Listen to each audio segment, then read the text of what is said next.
మీ సినిమాల్లో మీ కథల్లో heroine characterisation చాలా బాగుంటుంది. చాలా హుందాగా గౌరవంగా ఉంటాయి. వాళ్ళు స్టాండ్ అవుట్ అవుతాయి ఆ క్యారెక్టర్స్ అన్నీ ఇప్పటి వరకు కూడా చేసిన సినిమాల్లో. గ్లామరస్ హీరోయిన్ పూజా హెగ్డేకి కూడా మోస్ట్ ఎలిజిబుల్ బ్యాచులర్ తర్వాత పర్సెప్షన్ మారింది. సో ఆ అమ్మాయిలోని యాక్టింగ్ స్కిల్స్ ఎక్స్ప్లోర్ చేశారు. సో వైష్ణవి బేబీతో ఒక ఇమేజ్ ఉంది వైష్ణవికి. వైష్ణవి ఎలాంటి ట్రాన్స్ఫర్మేషన్ చూడబోతున్నారు? డెఫినెట్గా ఇది అనదర్ ఒక ఇంట్రెస్టింగ్ క్యారెక్టర్ అది. సో అమ్మాయి one of the finest actress. అసలు చాలా బేబీలోనే అసలు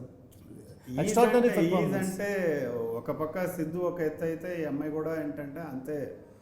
ఒక ఒక ఒక ఇద్దరు గ్రేట్ యాక్టర్స్ దొరికినప్పుడు ఏంటంటే అసలు డైరెక్టర్గా నాకు ఎలా అంటే చాలా తక్కువ వర్క్. ఓకే, నాకు ప్రశాంతంగా ఉంటుంది.